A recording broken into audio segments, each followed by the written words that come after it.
Welcome to the Nokia SR Linux Learning Essentials video series, brought to you by the Nokia Data Center Fabric Certification Program.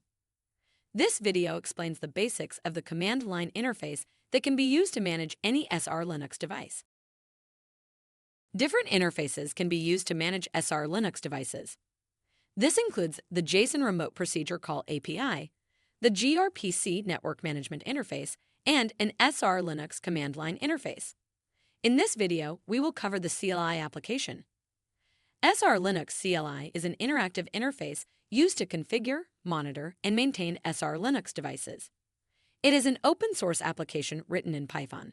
It supports dynamic plugins based on the underlying YANG model. It supports the customization of Linux environment variables and to show reports. It also supports aliases, annotations, auto-completion, context-sensitive commands, ranges, and wildcards. The CLI command output can be displayed in various formats such as text, table, JSON, XML, and YAML. Once a device is initialized, you can access the CLI using an SSH connection or a console. SR Linux supports the standard-based YANG data modeling language. Each application supported by SR Linux has a Nokia vendor-specific YANG model that defines the application's configuration and state. The command tree in CLI is derived from all these YANG models. The main objects in YANG models are container nodes and leaf-valued nodes. SR Linux supports 4 distinctive CLI modes. When logging in, a user starts in the running state. This mode displays the current configuration of the SR Linux device. The show mode allows access to predefined and customized reports. These reports are written in Python and combine different object states into a structured output. For example, to show the route table entries or the BGP neighbor. Operators can also implement their own customized reports. The state mode allows users to display the configuration as well as the operational information. For example, to show the state of each BGP peering. Finally, the candidate mode is the only mode that allows a user to modify the configuration following a coherent commit-based process. The running and candidate data stores hold only configurable YANG data objects, while the state data store holds both configurable and non-configurable YANG data objects. Let's practice with my DCF Learning Lab now. On the SR Linux CLI command line, a context-sensitive help is available using the command $. The help message for the interface context displays the various parameters allowed here at the root context level. The command completion can be done using the tab key. If multiple options exist to complete the command, a drop-down list is shown, and you can use the tab key to select from the list. Let's explore the interface and do tab. Start the Ethernet word spelling and do tab twice, then return. This method gives assisted access to the first interface Ethernet 1/1 proposed context.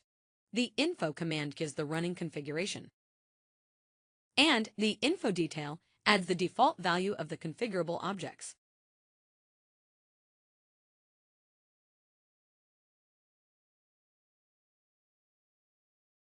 Let's now look at the output of some show commands.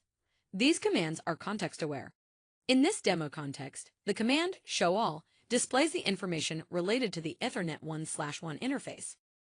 The show detail will add more state information and statistics, if any.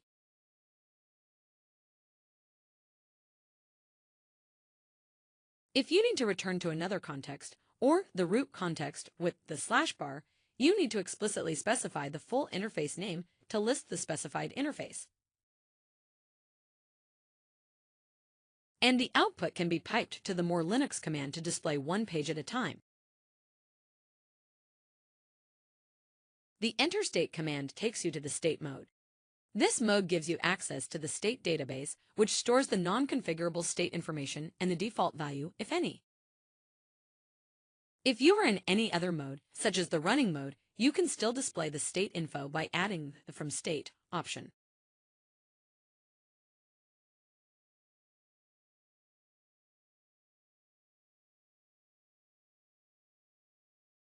Let's now explore the candidate mode that is used to modify the configuration. Enter the candidate mode and let admin disable the Ethernet 1/1 interface.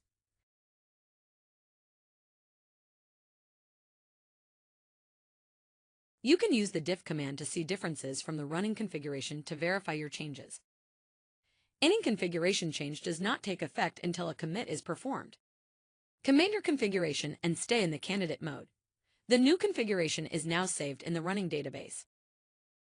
Let's now go to the BGP context. It is possible to remove one or several objects using the delete command.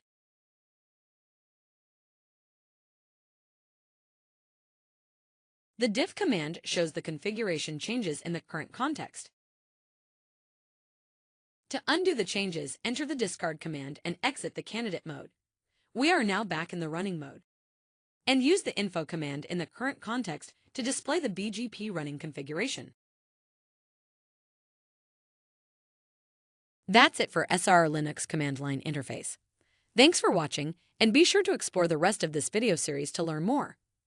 And when you're ready to practice what you've learned, my DCF Learning Labs provides comprehensive exercises with step-by-step instructions and solutions, all in one simple browser-based application.